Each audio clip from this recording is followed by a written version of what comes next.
हेरिरहनु पनि भएन मैले कसलाई भनेको भने बुझ्नु होला मार्क्सको सिद्धान्तमा पढेर कम्युनिस्ट विचार ल्याएर कम्युनिस्ट एक हुँदाखेरि चाहिँ ठिक अनि कम्युनिस्टहरू फुट्दाखेरि प्रचण्डको गलामा गला मिलाउनु चाहिँ नेपाली कांग्रेस होइन हिजो पनि गलत हो आज पनि गलत हो केपी ओली हिजो गलत पनि हुन्थ्यो आज पनि हुन्थ्यो अनि प्रचण्ड हिजो ठिक थिए प्रचण्ड हिजो रोक्नु पर्थेन असंवैधानिक कदमहरू चाहिँ गर्दाखेरि प्रचण्डले किन नरोकेको सत्ताको लोभ होइन प्रचण्ड के केपी ओली मरिहाल्छ मै त हो प्रायः अब लग्ने नै हो संविधान त के मतलब के अरे कम्युनिस्ट व्यवस्था ल्याउने हो सर्वसत्ता लागू गर्ने भन्ने यिनीहरूको विचार होइन आज लेनदेनको कुरा मात्रै नमिलाए त हो नि सत्ताको लेनदेनको कुरा नमिलेर चाहिँ यहाँले लेनदेन मात्रै देख्नुहुन्छ होइन मैले भने अब मैले चाहिँ के भने धेरै कुरा होला यसमा चाहिँ सत्ताको मैले चाहिँ राजनीतिक भएको हुनाले म धेरै कुरा गर्न चाहन्न मैले राजनीतिक पाटोमा सत्ताको लेनदेन मिलेन उहाँहरूको अनि त्यसपछि असंवैधानिक कदम पहिलादेखि गरेको चाहिँ असंवैधानिक हो यसको जिम्मेवारी प्रचण्डले नलिने झलनाथले नलिने माधव नेपालले नलिने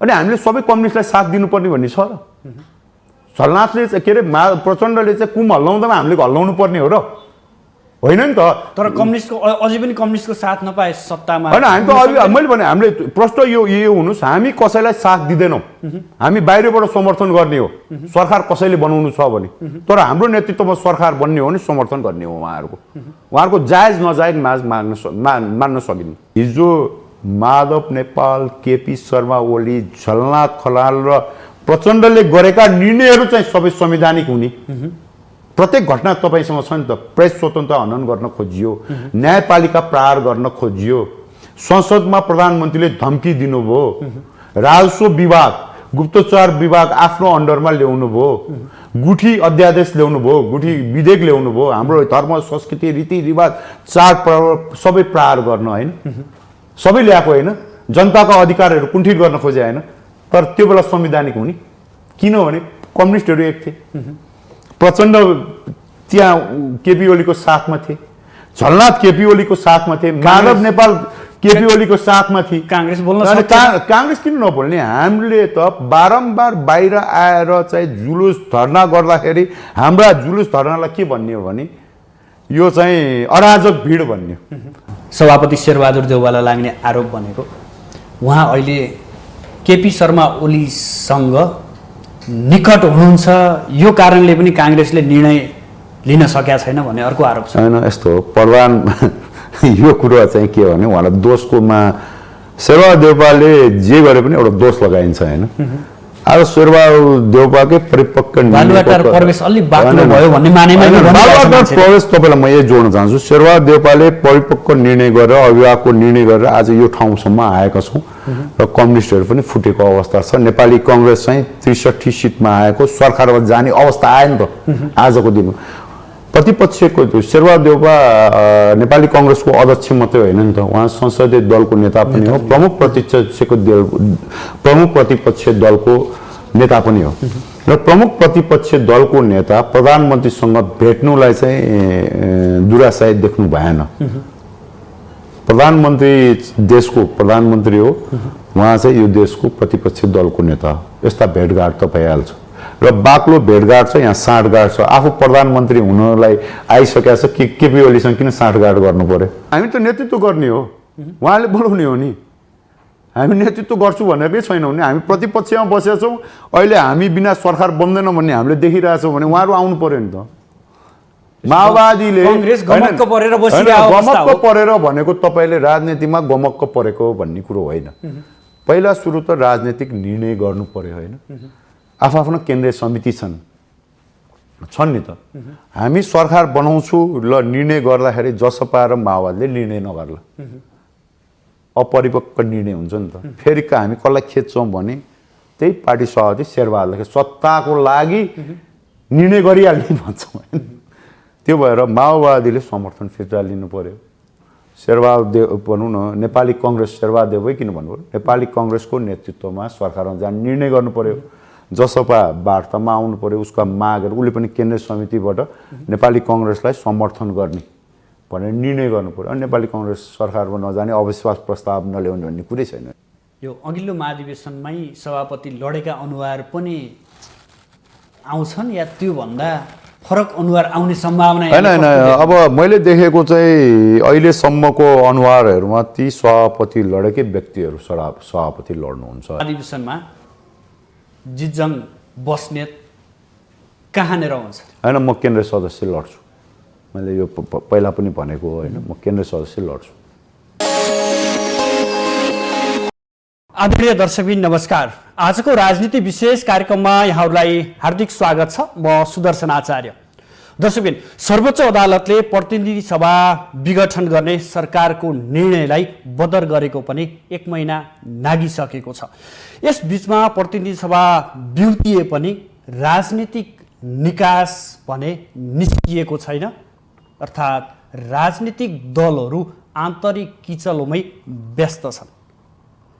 जसरी प्रधानमन्त्री केपी शर्मा ओलीले यो कदम चाल्नुभयो, यो कदमका विरुद्धमा सडक सङ्घर्ष गरिरहेका दलहरू अहिले फेरि आन्तरिक विवादमै रोमलिरहेका छन्, जसका कारण सत्ता समीकरणमा नयाँ परिवर्तन आउँछ, नयाँ सरकार बन्छ भन्ने अपेक्षा गरिएको थियो, त्यो पटक्कै देखिन सकेको अवस्था छैन। नेपाली काङ्ग्रेस, माओवादी केन्द्र र जसपाको समीकरणबाट नयाँ सरकार बन्ने लक्षणहरू देखिन्छन्, तर धेरै दिन टिक्दैनन्, फेरि विलय हुन्छन्, फेरि उदाउँछन्। यो प्रक्रिया चलिरहेको छ भने केपी शर्मा ओलीको सरकारबाट माओवादी केन्द्रले समर्थन फिर्ता लिइसकेको अवस्था छैन। यही बिचमा नै राजनीति घुमिरहेको छ, अन्यलतातर्फ राजनीति दौडिरहेको अवस्थामा नेपाली काङ्ग्रेसको भूमिका कस्तो देखिन्छ? प्रमुख प्रतिपक्षी दलको पक्षमा आफूलाई उभ्याइरहेको नेपाली काङ्ग्रेस यो बिचमा कसरी खेलिरहेको छ, कस्ता निर्णय गरिरहेको छ र काङ्ग्रेसको ठोस निर्णय के हो? आज हामी यो विषय मुख्य रूपमा उठान गर्नेछौँ भने काङ्ग्रेसको आगामी महाधिवेशन र अब यसको नेतृत्व कस्तो हुनुपर्छ भन्ने विषय पनि आजको विषयको मूल एजेन्डाको रूपमा रहनेछ। यसका लागि आज हाम्रो स्टुडियोमा नेपाली काङ्ग्रेसको प्रमुख भातृ सङ्गठन नेपाल तरुण दलका अध्यक्ष जितजङ बस्नेत हुनुहुन्छ। बस्नेतजी, स्वागत छ यहाँलाई। नमस्ते सुदर्शनजी, धन्यवाद। यो जनजनको प्रश्न मनमनमा छ, यो अन्यलता अनिर्णयको राजनीति कहिलेसम्म भन्ने कुरा छ। यसलाई यहाँको दृष्टिले कसरी हेरिरहनु भएको छ? यसलाई कसरी हेर्नु पर्यो भने पहिला त सुदर्शनजीलाई धन्यवाद, तपाईँले जुन चाहिँ यो कार्यक्रममा बोलाउनु भयो त्यसको लागि म धन्यवाद दिन चाहन्छु। यसलाई चाहिँ कसरी हेर्नु पर्यो भने जुन दिन केपी ओली शर्मा ले के अरे संसद विघटन गर्नुभयो, संसद विघटन भएपछि असंवैधानिक कदम हो भनेर सबै पार्टी प्रतिपक्ष लगायत हिजो केपी ओलीसँगै भएको माओवादी र माधव नेपालहरू पनि र जसपा सबैले असंवैधानिक कदम भनेर सडकमा गइयो। र त्यस बेलामा हामीले के भनेको थियौँ भने केन्द्रीय समितिको मिटिङबाट यो असंवैधानिक कदम हो, तर राजनीतिक कदम भएको हुनाले र सर्वोच्च के अरे न्यायालय स्वतन्त्र पनि छ र न्यायालयको ले जे निर्णय गर्छ त्यसको पक्षमा चाहिँ नेपाली काङ्ग्रेस उभिन्छ भने हामीले निर्णय गरेको थियो। अरूले चाहिँ आफ्नो ढङ्गले निर्णय गरे र सडक आन्दोलन पनि भयो। नेपाली काङ्ग्रेसले आफ्नै ढङ्गले गाउँदेखि जिल्लासम्म आन्दोलनका कार्यक्रमहरू राख्यो, आन्दोलन भयो, सर्वोच्चले एउटा निर्णय दियो।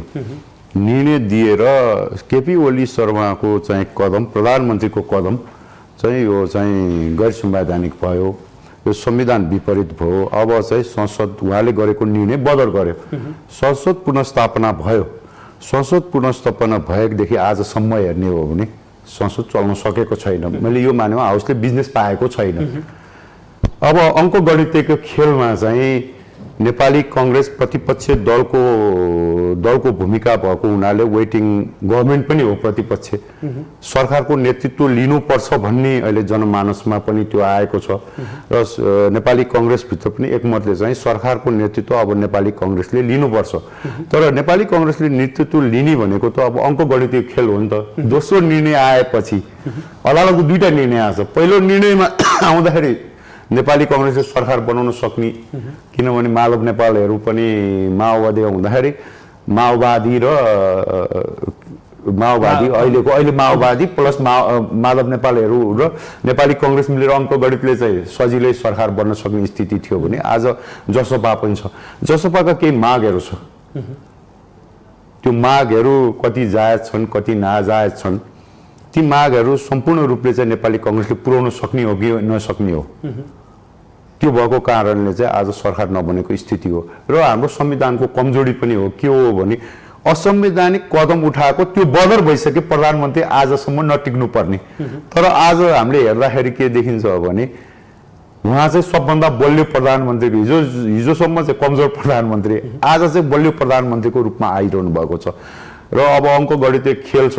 अब जसपा फुट्ने हो कि अर्को डर के भयो भने जसपाको चाहिँ फुट्ने कुराहरू पनि आएको छ।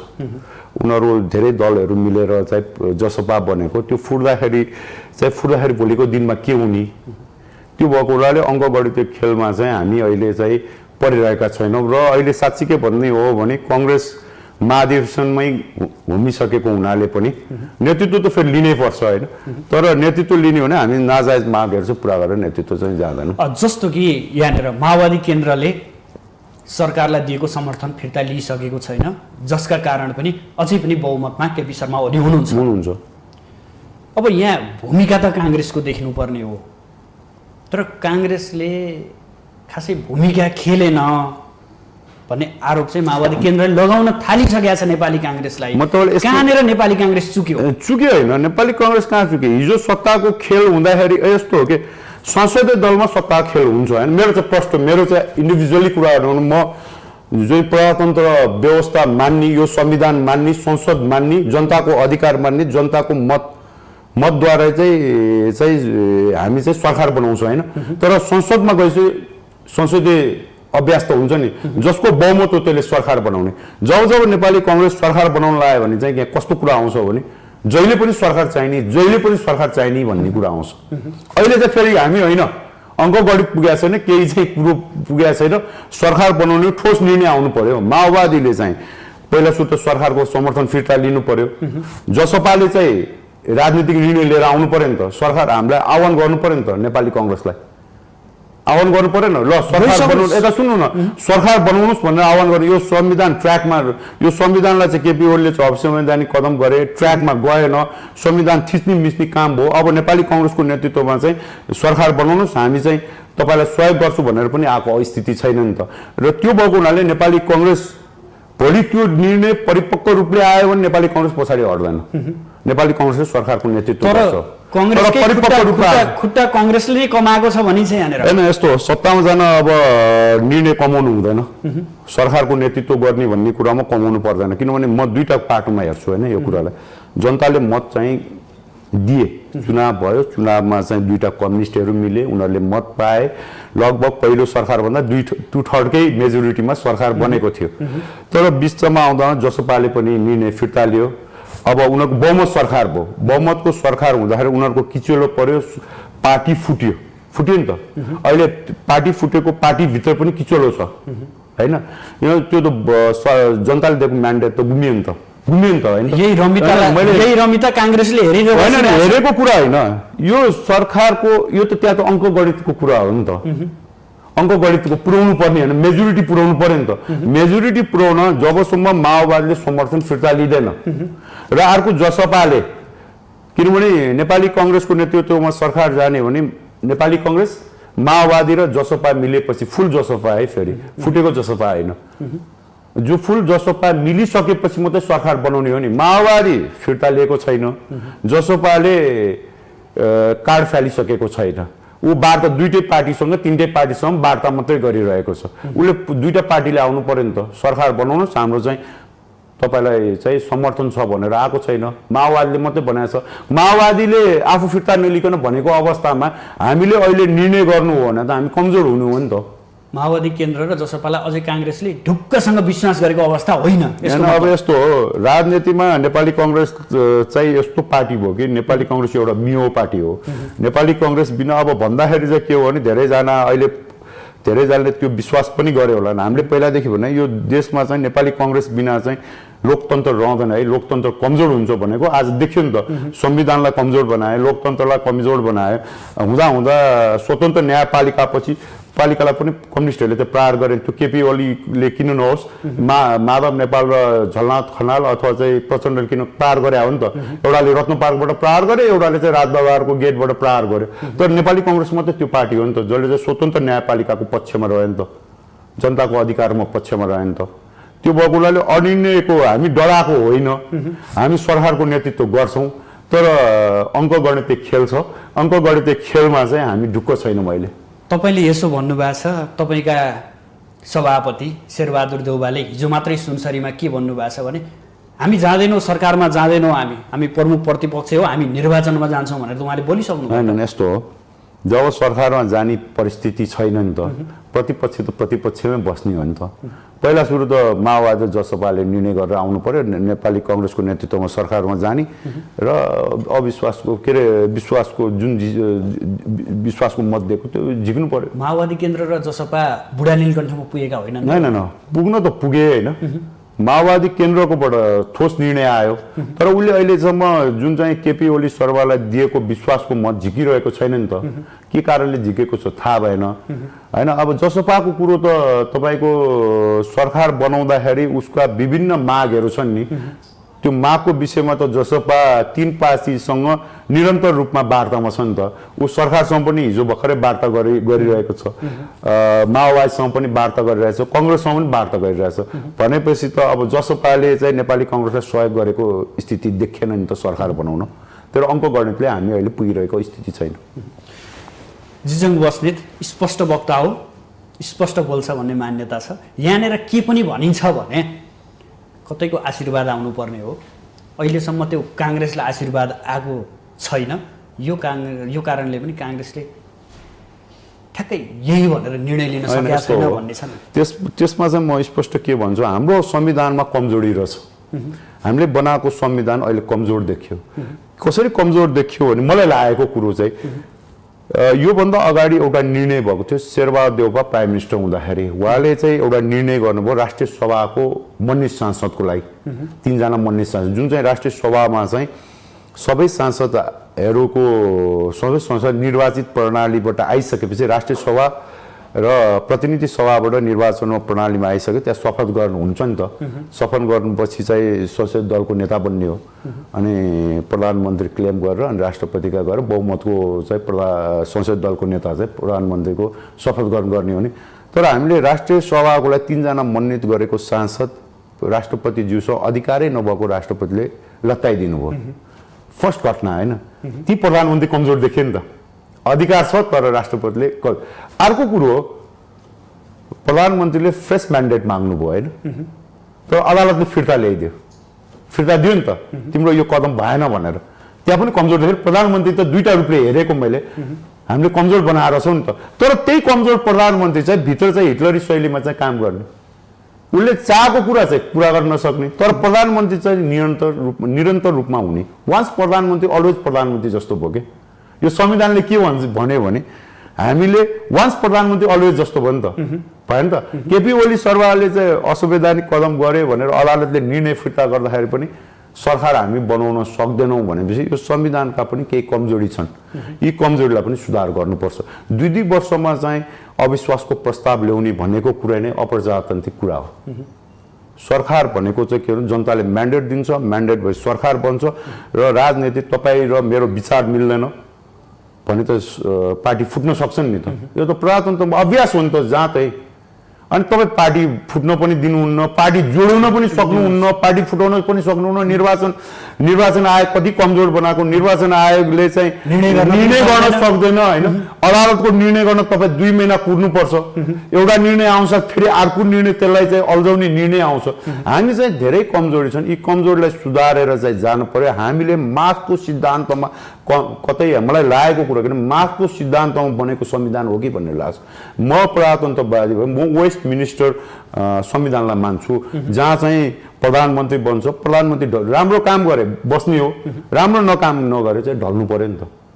6 महिना पनि जान सक्नु पर्यो नि त प्रधानमन्त्री 6 महिना पनि जान यो मानेमा संविधानमा केही कमजोरी छ एकदम यो चाहिँ तपाईले once prime minister always prime minister हुँदैन हामीले बनाएको चाहिँ राष्ट्रपति चाहिँ प्रमुख नेतृत्व राष्ट्रपतिलाई दिने भनेको होइन हामीले संवैधानिक राष्ट्रपति बनाओ तर आज चाहिँ के भने राष्ट्रपतिका सम्पूर्ण पावर देखियो नि त सरकारले गरेको निर्णय राष्ट्रपति चाहिँ कुनै पनि सुन्नुहुन्न उहाँले नै निर्णय गर्नुहुन्छ धेरै कुरो जस्तै शेरबहादुर देउवाले घटना मैले त्यो भनि नै अघि 3 जना राष्ट्रिय सभाको लागि उहाँले त्यो संविधानले दिएको छैन अधिकार तर त्यो अधिकार नदिए पनि उहाँले राख्दिनु भयो नि त र प्रधानमन्त्री चाहिँ केपी ओली जुन दिनमा बोल्ने नि तपाईको संविधान कसरी कमजोर बनायो यो यसमा कमी कमजोरी थियो कसरी कमजोर बनायो संवैधानिक प्रधानमन्त्री केपी ओली शर्मा चाहिँ असंवैधानिक ढङ्गले चाहिँ प्रधानमन्त्री बन्ने किनभने उहाँ जनताले त उहाँलाई जिताएर पठाए संसद हुनुभयो तर हामीले पूर्ण रूपले चाहिँ राष्ट्रिय सभा र प्रतिनिधि सभाको निर्वाचन गरिसकेपछि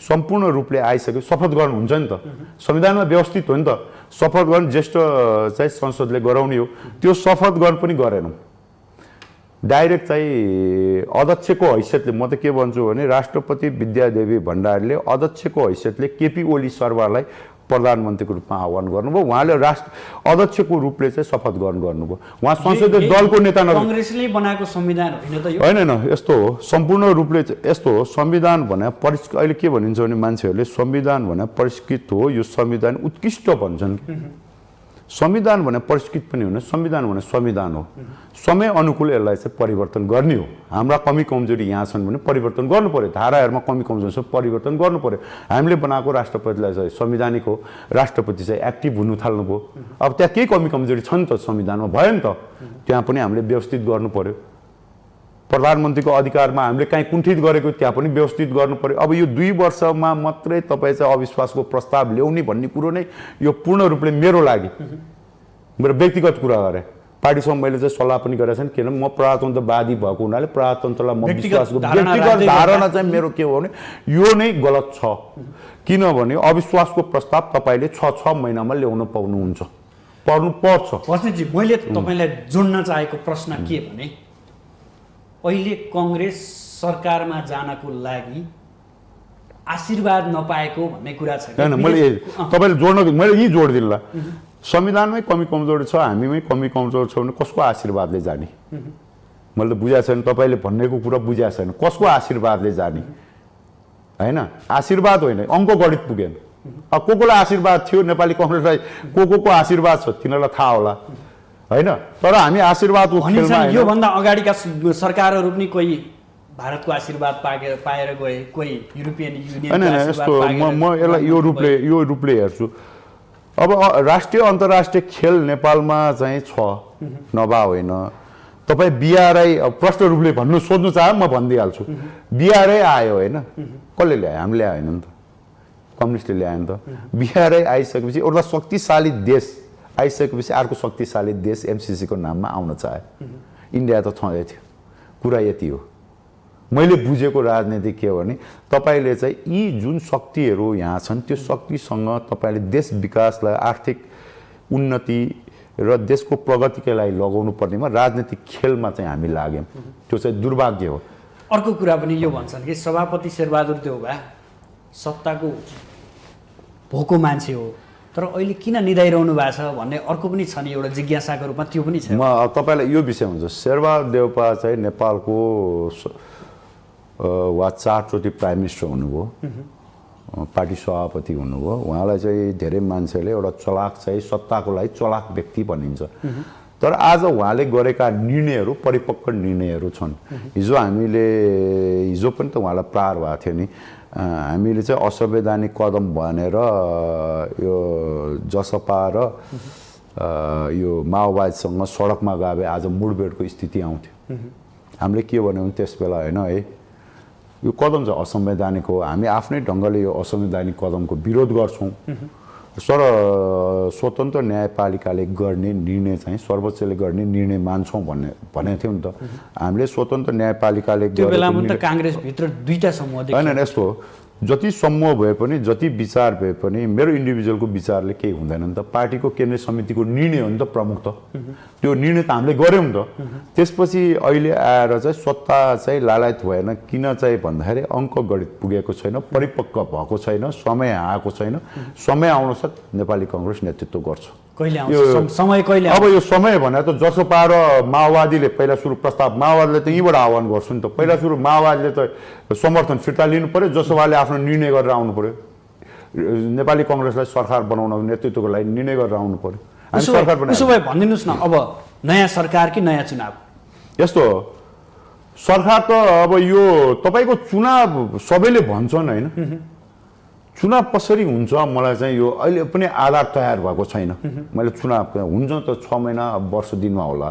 पहिला सुरु त यो सरकारै जानु पर्यो चुनाव हुन पनि। अर्को नयाँ सरकार बन्नु पर्यो नि त। नयाँ सरकार बनेपछि माग प्रशस्त हुन्छ चुनावको लागि। पहिला त यो सरकार केपी ओलीलाई विदाई गर्नु पर्यो। विदाई गर्न चाहिँ अब जसपा तयार छ कि छैन, माओवादी तयार छ, नेपाली कङ्ग्रेस त तयार छ। नेपाली कङ्ग्रेस तयार छ। हामी सरकारको नेतृत्व गर्दै अर्ली इलेक्सन चाहिँ संविधानले दिएको अधिकार प्रयोग गर्दै जान्छ। सभापति देउवाले भनेको कुरा के हो त उसो भए? होइन, सभापतिजीले भन्नुभएको केपी ओलीलाई विदा गरौँ। पहिला त उहाँले भने सबैले प्रश्न कुराहरू केपी ओलीले विदा गरौँ, हामीलाई समर्थन गरौँ, त्यसपछि चुनावमा जाने कुरा गरौँला भन्नुभयो। नेपाली काङ्ग्रेसको नेतृत्वमा सरकार बन्ने सम्भावना यहाँले अधिक देख्नु भएको छ? होइन, नेपाली कङ्ग्रेसको नेतृत्वमा सरकार बन्यो भने चाहिँ देशलाई फाइदा हुन्छ। म तपाईँलाई यहाँ जोड्न पनि चाहन्छु, अहिलेसम्म जति पनि चुनावी सरकारहरू बने नेपाली कङ्ग्रेस बिना बनेको छैन। यो मानेमा पनि नेपाली कङ्ग्रेस बिना, नेपाली कङ्ग्रेसको नेतृत्व बिना यो देशको आगामी संसदीय चुनाव हुन सक्दैन जस्तो मलाई लाग्छ। अर्को एउटा काङ्ग्रेसलाई लाग्ने आरोप अथवा सभापति शेरबहादुर देउवालाई लाग्ने आरोप भनेको उहाँ अहिले केपी शर्मा ओलीसँग निकट हुनुहुन्छ, यो कारणले पनि काङ्ग्रेसले निर्णय लिन सकेका छैन भन्ने अर्को आरोप छ। होइन, यस्तो हो, प्रधान यो कुरो चाहिँ के भने उहाँलाई दोषकोमा शेरबहादुर देउवाले जे गरे पनि एउटा दोष लगाइन्छ होइन। आज शेरबहादुर देउवाकै परिपक्व प्रवेश अलिक बाक्लो भयो भन्ने मानेमा प्रवेश तपाईँलाई म यही जोड्न चाहन्छु। शेरबहादुर देउवाले परिपक्व निर्णय गरेर, अभिभावकको निर्णय गरेर आज यो ठाउँसम्म आएका छौँ र कम्युनिस्टहरू पनि फुटेको अवस्था छ। नेपाली कङ्ग्रेस चाहिँ 63 सिटमा आएको सरकारमा जाने अवस्था आयो नि त आजको दिनमा। प्रतिपक्षको शेरबहादुर देउवा नेपाली कङ्ग्रेसको अध्यक्ष मात्रै होइन नि त, उहाँ संसदीय दलको नेता पनि हो, प्रमुख प्रतिपक्ष दलको नेता पनि हो। र प्रमुख प्रतिपक्ष दलको नेता प्रधानमन्त्रीसँग भेट्नुलाई चाहिँ दुराशय देख्नु भएन। प्रधानमन्त्री देशको प्रधानमन्त्री हो, उहाँ चाहिँ यो देशको प्रतिपक्ष दलको नेता हो। यस्ता भेटघाट त भइहाल्छ र बाक्लो भेटघाट छ, यहाँ साँठगाँठ छ। आफू प्रधानमन्त्री हुनलाई आइसकेको छ, केपी ओलीसँग किन साँठगाँठ गर्नु पर्यो? केपीलाई किन मनाउनु पर्यो भनौँ न? प्रतिपक्षको दलको नेता प्रधानमन्त्री हुने बेला भइसकेको छ, केपी ओलीसँग साँठगाँठ गरेर आफ्नो प्रधानमन्त्री कसैले छोड्छ होला? यो चाहिँ मिथ्या आरोपहरू हुन्। यो सत्य होइन। यो सत्य होइन। उहाँको के भने प्रतिपक्ष दलको नेता भएको हुनाले केपी ओलीसँग भेटघाट भयो हो। त्यो भेटघाट हुनु पनि पर्छ। जसले हुनुहुन्न भन्छ नि, तिनले चाहिँ संसदीय व्यवस्था बुझेकै छैन भन्छ। जसले चाहिँ भनिरहेछ नि प्रतिपक्षको दल सिंहदरबार जानुहुन्न, प्रतिपक्षको दलको नेता चाहिँ बालवाटारमा भेटघाट गर्नुहुन्न भने यो गलत व्याख्या हो नि त। प्रजातन्त्रमा कहीँ हुन्छ? प्रजातन्त्र, यो प्रजातन्त्र पनि तपाईँ भन्ने, लोकतन्त्र पनि भन्ने, यो संविधान पनि छ नि त। आजसम्म त यो संविधान नै छ नि त। यो संविधानले प्रतिपक्षको नेता र अनि सरकार प्रमुख भेटघाट गर्दैन। प्रतिपक्ष नेता र अनि राष्ट्र प्रमुख भेटघाट गर्दैन र अनि कसले भेटघाट गर्ने त? यो सामान्य प्रक्रिया, यो सामान्य प्रक्रिया हो। यो राजनीतिक चलन प्रतिचलन र हामीले संविधानले दिएको भूमिकै निर्वाह गरिरहेको। यसलाई लिनु भएन। शेरबहादुर देउवा आज पनि नेतृत्व लिन तयार हुनुहुन्छ। नेपाली कङ्ग्रेस एकजुट छ, नेतृत्व लिन हामीलाई समर्थन गर्नु पर्यो। अघि मैले भनिसकेँ, कतिचोटि दोहोऱ्याउने यो कुरा। तर तपाईँले यसो भन्नुहुन्छ, तर काङ्ग्रेसभित्र पनि त दुईटा मत छन्। भन्नु न, के मत छन्?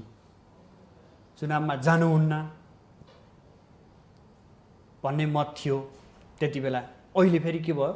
एउटा पक्ष होइन सरकार काङ्ग्रेसले नि बनाउनु पर्छ भन्ने छ उनीहरूले होइन ओली सरकार भए पनि हुन्छ तर चुनावमा जान चाहिँ काङ्ग्रेस तयार भएर चुनावमा यो जानुपर्छ विषयमा चाहिँ म अलिकति तपाईँलाई जोड्न चाहन्छु कहाँ भने हामीले यो संसद विघटन भएपछि विभिन्न थरी विचारहरू आए निर्णय एउटा भयो विचारहरू आयो मेरो व्यक्तिगत विचार त मैले धेरै ठाउँमा भाषण पनि गरेको थिएँ यो राजनीतिक निर्णय हो राजनीतिक निर्णय भएको हुनाले चुनावमा जाने सदर गर्नुपर्छ प्रधानमन्त्रीको निर्णयलाई सदर हुनुपर्छ नेपाली कङ्ग्रेसलाई फाइदा हुन्छ है यो कुरा मैले फाइदा देखाएको थिएँ नेपाली कङ्ग्रेस जाँदाखेरि किनभने उनीहरूको पनि मेजर पार्टी फुट्ने निर्वाचन आयोगलाई पनि सजिलो हुने चिन्ह दिन सजिलो हुन्थ्यो नि त किन दर्ता त गर्नुपर्थ्यो चुनावमा सजिलो हुन्थ्यो त्यो भएर चुनावमा जाँदाखेरि यिनीहरूले राम्रो काम नगरे हुनाले हामी जनतामा जान चाहिँ हामीलाई सजिलो हुन्छ र फाइदा नेपाली कङ्ग्रेसलाई हुन्छ र संविधानको रक्षा पनि नेपाली कङ्ग्रेसले बहुमत ल्याइसकेपछि हुन्छ भनेर मैले हाम्रो केही साथीहरू हाम्रो चाहिँ भनाइ यो थियो तर धेरै केही साथीहरूले के भन्यो होइन पार्लियामेन्टमै फर्किँदाखेरि चाहिँ राम्रो हुन्छ बदल गर्नुपर्छ संविधानले दिएको छैन यो धाराहरू भन्नुभयो त्यसमा म के जोड्नु आज फर्क्यौँ नि त हामी यो मेरो व्यक्तिगत कुरा भनिरहेको छु है फेरि हामी फर्क्यौँ नि त के भइरहेछ कहाँ निकास पाइरहेछ मैले भने फर्क्यौँ राजनीतिक निर्णय नगरेर संवैधानिक निर्णय भयो राम्रो गर्यो सर्वोच्चले राजनीतिक निर्णय गर्दाखेरि सर्वोच्च पनि फस्न सक्थ्यो होइन तर उसले चाहिँ जुन निर्णय गर्यो परिपक्व निर्णय गर्यो तर आज हेर्नुहोस् त हाउसमा गइसकेपछि हाउसको कहीँ कुनै हाउसले बिजनेस पाएको छैन यो मानेमा पनि होइन यो माने मेरो फरक मैले तपाईँलाई भने हाउसले कुनै पनि बिजनेस पाएको छैन न असंवैधानिक कदम गर्ने केपी ओलीलाई हटाउन सकेका छौँ हामी सत्ताको खेलमा रुमल्लिएको छौँ हामी चाहिँ हेर्नु न सत्ता खेल त हो नि हो अहिले चाहिँ संसदभित्र सत्ताको खेलमा रुमल्लिएको छौँ केपी ओली शक्तिशाली प्रधानमन्त्रीको रूपमा अहिले पनि बस्नु भएको छ जसले चाहिँ यो संविधानलाई मिच्नु भयो जसले यो संविधानलाई नै थिच्नु भयो नि उहाँ नै यो संविधान माथि टेकेर चाहिँ प्रधानमन्त्री हुनुहुन्छ अब नैतिकताको कुरा गर्ने हो भने म चाहिँ नैतिकता व्यक्तिगत कुरा हो हेर्नुहोस् नेपाली राजनीतिमा नैतिकता त पटक्कै देखिँदैन मलाई अब नैतिकताको कुरा गर्ने हो भने केपी ओलीसँग नैतिकता त अब प्रश्न गर्नु नै बेकार छ होइन अब त्यो भएको हुनाले नैतिकताको म कुरा गर्न चाहन्छु यो व्यक्तिगत स्वतन्त्रताको कुरा हो नैतिकता भने मेरो नैतिकता र तपाईँको नैतिकतामा फरक पर्छ एउटै हेर्ने दृष्टिकोणमा फरक पर्न सक्छ त्यही भएर उहाँको त अब नैतिकताको त कुरै नगरौँ होइन त्यो भएर उहाँले राजीनामा नदिइसकेपछि अहिलेको स्थिति चाहिँ गन्जागोलै छ के त्यसपछि उसो भए भनिदिनुहोस् न त्यो एमाले भित्र देखिएका दुई धार एक अर्कामा चाहिँ आरोप प्रत्यारोप लगाएका छन् शब्दकोशमा पनि नभेटिने शब्दहरू प्रयोग गरिरहेछन् यसलाई तपाईँको दृष्टिकोणले कसरी होइन यो त हेर्नुहोस् है यो कम्युनिस्ट भनेकै के हो भने म यसलाई चाहिँ यसरी हेर्छु जुन दिन मैले असंवैधानिक भनि नि प्रधानमन्त्रीको हामी राष्ट्रपति तरुण दल त राष्ट्रपति भवन गएर राष्ट्रपतिले थिच्नु भयो है संविधान मिच्नु भने हामीले सभा गरेर राष्ट्रपति भवन अगाडि सभा गरेर त्यो बेला निषेधाज्ञा पनि जारी भयो तिनै सभा गरेर हामीले संविधान पनि दिएको थियौँ कि मलाई धेरै बुद्धिजीवीहरूले फोन गर्नुभएको थियो त्यो बेलामा ए भाइ बस्नेतजी तपाईँ हारिसके होइन पार्टी अनि 3 जना राष्ट्रिय सभाको मन्यतिको लागि चाहिँ तपाईँ राष्ट्रपति भवनमा आन्दोलन गर्दै हुनुहुन्छ केपी ओली नै प्रधानमन्त्री हो नि त यत्रो बहुमत पाएको चाहिँ प्रधानमन्त्री हुने तपाईँ विरोध गर्दै हुनुहुन्छ भन्नुभएको थियो कि मैले संविधानको कुरा गर्दाखेरि उहाँहरूले मान्नु भएन तर त्यही व्यक्तिहरू पछिल्लो कालमा चाहिँ असंवैधानिक घटना घट्यो भनेर आउनुभयो कि मैले जोड्न खोजेँ कहाँ भने हिजो माधव नेपाल केपी शर्मा ओली झलनाथ खनाल र प्रचण्डले गरेका निर्णयहरू चाहिँ सबै संवैधानिक हुने प्रत्येक घटना तपाईँसँग छ नि त प्रेस स्वतन्त्रता हनन गर्न खोजियो न्यायपालिका प्रहार गर्न खोजियो संसदमा प्रधानमन्त्रीले धम्की दिनुभयो राजस्व विभाग गुप्तचर विभाग आफ्नो अन्डरमा ल्याउनु भयो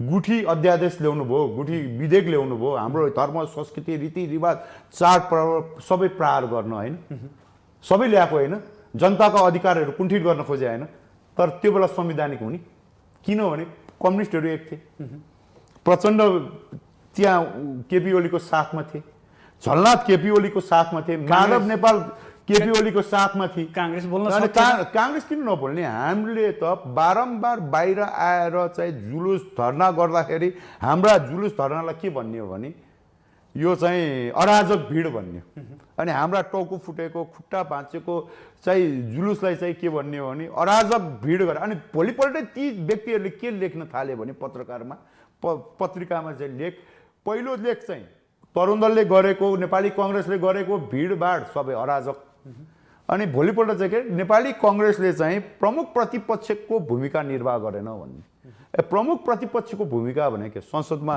हामीले विधेयकहरू रोक्न काम गर्छ तर हाम्रो पुग्थेन नि त जनताले त हामीलाई 63 सिट मात्रै दिएको हामीले जति निर्वाह गर्नुपर्ने हामीले निर्वाह गरेको हामीले प्रत्येक घटनामा हामीले विरोध गरेका छौँ सडकमा पनि विरोध गरेका पनि हुने तर एउटा गुट कस्तो बन्यो भने मासको सिद्धान्त पढेर म भन्छु है यहाँबाट हेरिरहनु पनि भयो भने मैले कसलाई भनेको भने बुझ्नु होला मासको सिद्धान्तमा पढेर कम्युनिस्ट विचार ल्याएर कम्युनिस्ट एक हुँदाखेरि चाहिँ ठिक अनि कम्युनिस्टहरू फुट्दाखेरि प्रचण्डको गलामा गला मिलाउनु चाहिँ नेपाली कङ्ग्रेस होइन हिजो पनि गलत हो आज पनि गलत हो केपी ओली हिजो गलत पनि हुन्थ्यो आज पनि हुन्थ्यो अनि प्रचण्ड हिजो ठिक थिए प्रचण्ड हिजो रोक्नु पर्थेन असंवैधानिक कदमहरू चाहिँ गर्दाखेरि प्रचण्डले किन नरोकेको सत्ताको लोभ होइन प्रचण्ड के अरे केपी ओली मरिहाल्छ मै त हो प्राय मात्रै अब लग्ने नै हो संविधान त के मतलब के अरे कम्युनिस्ट व्यवस्था ल्याउने हो सर्वसत्ता लागू गर्ने भन्ने यिनीहरूको विचार होइन आज लेनदेनको कुरा मात्रै नमिलाए त हो नि सत्ताको लेनदेनको कुरा नमिलेर चाहिँ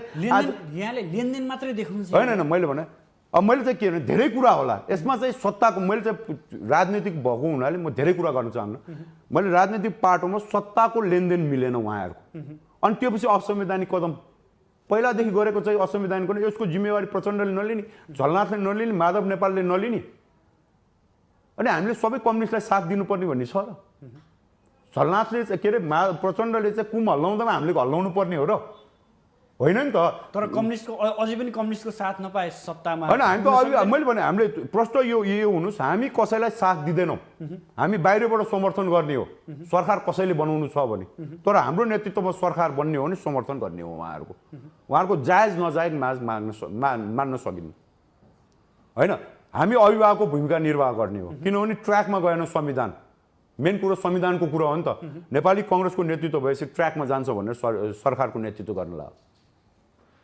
नेतृत्व गर्नु पर्यो नेपाली कङ्ग्रेस बाहेक अरूले गर्न सक्दैन ट्र्याकमा नजाने रहेछ त संविधान अहिले त जनताले पनि बुझे उसो भए विभिन्न किसिमका मागहरू तेर्स्याएर काङ्ग्रेससँग आयो भने काङ्ग्रेसले यसलाई मान्न होइन यस्तो तपाईँले एउटा कुरा के बुझ्नुहोस् भने जायज मागहरू माग्न सकिन्छ जस्तै नेपाली कङ्ग्रेसै त्यो पार्टी हो जसले चाहिँ यो संविधान मान्दिन भनेको थियो नि त मधेसवादीले मान्दिन भन्दाखेरि होइन तिमीहरूले प्रस्तुत गरेका कुराहरूलाई हामी विधेयकको रूपमा प्रस्तुत गर्छौँ त्यो बेला प्रचण्डले पनि प्रस्तुत गरेन केपी ओलीले प्रस्तुत नगर्दाखेरि नेपाली कङ्ग्रेसले संसदमा प्रस्तुत गरे हो नि त हारे पनि जिते पनि तिमीहरू इलेक्सनमा आउनुपर्छ भनेर नेपाली कङ्ग्रेस त लचिलै भएको हो नि त हामी जायज मागको लागि लचिलो छौँ तर अनावश्यक सत्तामा जानको लागि अनावश्यक क्रियाकलाप गरेर अब देशलाई मुठभेडको राजनीति बनाउनको लागि अथवा सत्तामा गइसकेपछि त्यही माग तेर्साएर चाहिँ सत्ता कमजोर बनाउनको चाहिँ सरकार जानुको कुनै औचित्य छैन त्यो भयो भने काङ्ग्रेस जाँदैन त्यो अब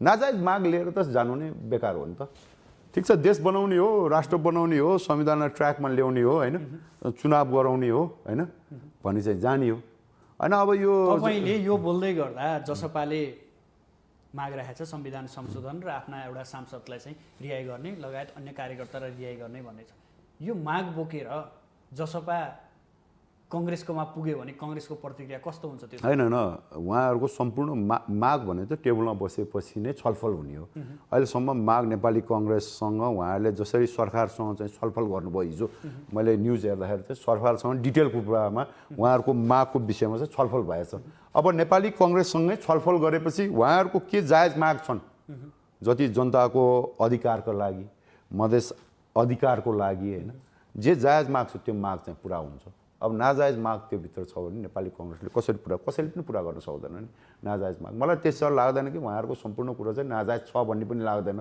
तर त्यो जायजहरू मागलाई चाहिँ हामी पुरा गरेर उहाँले ठोस प्रस्ताव लिएर आउनु पर्यो त्यो मागहरूलाई पुरा गरेर जाने सम्पूर्ण कुरा चाहिँ टेबलमा बसिसकेपछि सम्पूर्ण कुरा मेरै पुरा हुनुपर्छ मेरै चाहिँ सम्पूर्ण कुरा हुनुपर्छ भन्ने राजनीतिमा हुँदैन नि त उहाँहरू पनि एक स्टेप ब्याक त हुनु पर्यो नि त यसको लागि टेबलमा बस्नु पर्यो नेपाली कङ्ग्रेसलाई पनि उहाँहरूले चाहिँ हामी समर्थन गर्छौँ तर हाम्रा मागहरू यो हुन् भनेर चाहिँ आउनु पर्यो कङ्ग्रेसले पनि त बोलाउनु पर्ने हो नि। होइन, हामी त नेतृत्व गर्ने हो, उहाँले बोलाउने हो नि।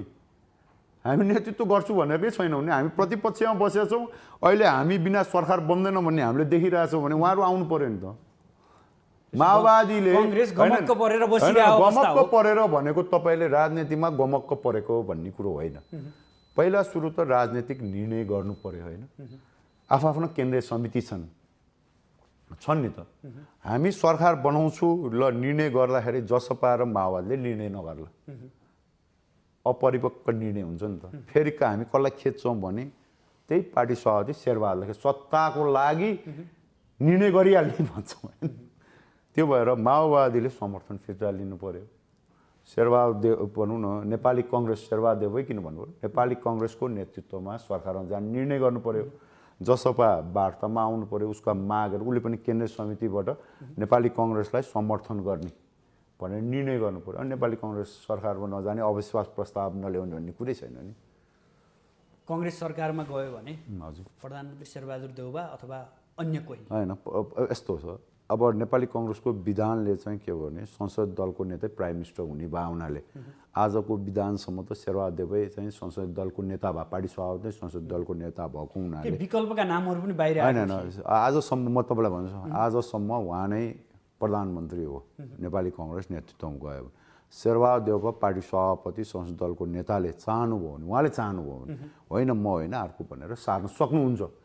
तर सबैको चाहना, उहाँले गरेको परिपक्व निर्णयको कारणले शेरबहादुर देउबा चाहिँ एकचोटि चाहिँ प्रधानमन्त्री भएर चुनाव गराउनुपर्छ भन्ने हाम्रो मान्यता छ। अब हामी पार्टी सबै फेरि अर्को कुरा भने धेरै व्यक्तिहरू हुनुहुन्छ, धेरै नेताहरू, सबैको चाहना हुन्छ नि त। अल्टिमेट प्राइम मिनिस्टर हो नि त, यो देशको चाहिँ शक्तिको केन्द्र प्राइम मिनिस्टर हो, पार्टी सभापति हो। सभापतिले नचाहेमा अथवा सभापतिले होइन, संसद अन्य व्यक्ति आउनु सक्छ। किनभने संसद सामान्य प्रक्रियामा मैले तपाईँलाई भन्न खोजेको होइन, संसदीय दलमा पनि उहाँ एब्सोल्युट बहुमतमा हुनुहुन्छ, संसद दलको नेतै हुनुभयो। अनि केन्द्रीय समितिमा पनि उहाँ एब्सोल्युट बहुमतमा हुनुहुन्छ भनेपछि त उहाँले चाहेको आफै बन्न चाहे आफै हुने हो। उहाँले चाहनुभयो अर्को दोस्रो व्यक्तिलाई भने त्यो अर्को पाटो भयो त्यो चाहिँ। अब हामी काङ्ग्रेसभित्रका केही कुराकानी गरौँ। अब काङ्ग्रेस महाधिवेशनतर्फ अलि जोड दिएर अगाडि बढेको छ, किनभने अन्तिम विकल्प पनि हो। अब भदौमा हुने महाधिवेशनमा काङ्ग्रेसमा नेतृत्व कस्तो आउनुपर्छ र काङ्ग्रेसका एजेन्डाहरू के हुनुपर्छ? होइन, हेर्नुहोस् है, अब नेतृत्वको कुरा गर्ने हो भने अब सबैजना नेतृत्वमा जान चाहिरहनु भएको छ। अब उमेरको दर्जन जति हुनुहुन्छ, उमेरको कारणले हो कि के को कारणले। अब हाम्रो चाहिँ विधानले के भन्छ भने वडा इकाइदेखि नै हामी निर्वाचित प्रणालीमा आउँछौँ, सहमति पनि होला। तर धेरै जस्तो हामी निर्वाचनको प्रक्रियामा चाहिँ आउँछौँ होइन। वडा इकाइबाट क्षेत्रीय प्रतिनिधि भने क्षेत्रीय प्रतिनिधिबाट अहिले अनि महाधिवेशन प्रतिनिधि, महाधिवेशन प्रतिनिधि, महासमिति सदस्य, अहिले त प्रदेश पनि भएन, प्रदेशमा पनि जाने छ होइन। प्रदेश हुँदै अनि ती महाधिवेशन महासमिति सदस्यले चाहिँ आफ्नो नेतृत्व चुज गर्छन् होइन। त्यो भएको हुनाले अब नेपाली कङ्ग्रेसका जो अध्यक्षका उम्मेदवार हुनुहुन्छ सबले देखेकै छ, चिनेकै छ। यसमा केही लुकाउनु पर्ने छैन, छिपाउनु पनि छैन। र अर्को कुरो, अब युवा पुस्तालाई नेतृत्व हस्तान्तरण गर्नुपर्छ भन्ने अर्को कुरो पनि छ। म पनि युवा भए हुनाले के हुन्छ, युवा भनेको उमेरले हुने पनि होइन, विचारले हुने हो होइन। र हस्तान्तरण नेतृत्व कहिले पनि हुँदैन क्या। नेतृत्वसँग हस्तान्तरण गर्नु भन्ने चाहिँ बेकार कुरा हो क्या मेरो लागि। नेतृत्व हस्तान्तरण, नेतृत्व इलेक्सनमा जितेर लिने हो क्या। कसैसँग दम्ब छ, कसैसँग तागत छ भने त्यो इलेक्सनमै जितेर लिनु पर्यो। तपाईँलाई कुनै चाहिँ पार्टी सभापतिले अथवा महामन्त्रीले, उपाध्यक्षले अब मेरो चाहिँ कार्यकाल पुरा भयो, तिमी बस्देऊ न भनेर भन्दैन क्या। यो यहाँनिर भन्नुहोस्, यो अघिल्लो महाधिवेशनमै सभापति लडेका अनुहार पनि आउँछन् या त्योभन्दा फरक अनुहार आउने सम्भावना? होइन, अब मैले देखेको चाहिँ अहिलेसम्मको अनुहारहरूमा ती सभापति लडेकै व्यक्तिहरू सभापति लड्नुहुन्छ होइन। अब हाम्रो विधानले के गरेको छ भने अलिकति बन्देज पनि लगायो। कहाँ बन्देज लगायो भने ऊ गर्ने के तपाईँलाई मनोनित गर्ने बन्देज लगाएको हुनाले केही नेताहरूलाई सभापति नै लड्नुपर्ने बाध्यता पनि छ। तर अहिलेको स्थिति तपाईँले पनि जानेको, मैले पनि जानेको, हिजो सभापति लडेको व्यक्तिहरू नै लड्नुहुन्छ मैले बुझेसम्म। मेन लडाइँ त्यहाँ नै छ। त्यसभए नेतृत्व परिवर्तन भन्ने सम्भावना चाहिँ यहाँले कमै देख्नुभयो। अब यस्तो नेतृत्व परिवर्तन त्यसलाई मात्रै नहेरौँ, पार्टी सभापति अथवा महामन्त्री उपाध्यक्ष हुने कुरा मात्रै नेतृत्व परिवर्तन, तलको कुरामा त हामी केन्द्रीय समिति पनि बढाएको छौँ होइन। सहमहामन्त्री नै 7 जना छ होइन, विभिन्न समावेशी भएर यो रेसमा त युवा पुस्ता चाहिँ व्यापक रूपले युवाहरू नेतृत्वमा आउनुहुन्छ सम्भावना छ एकदम। होइन विधान त त्यो देखिन्छ। अब किनभने तपाईँको धेरै नेताहरू माथि लड्ने भएपछि सभापति उपसभापति महामन्त्री लड्ने भएपछि युवा पुस्तै हो नि त, जो युवा पुस्ता चाहिँ धेरै जस्तो केन्द्रीय समितिमा आउने सम्भावना तपाईँको 70%। तर पनि अझै 9वटा जिल्लाहरूमा सदस्यता वितरणमा समस्या छ भनिएको छ होइन। यस्तो त्यो संयोजनको हाम्रो सदस्यतामा संयोजनको समस्या हो।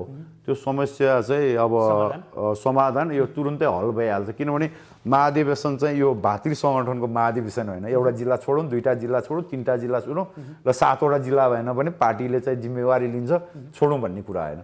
यो एउटा जिल्लासम्म छोड्न सकेला काहीँ विवाद भएर होइन।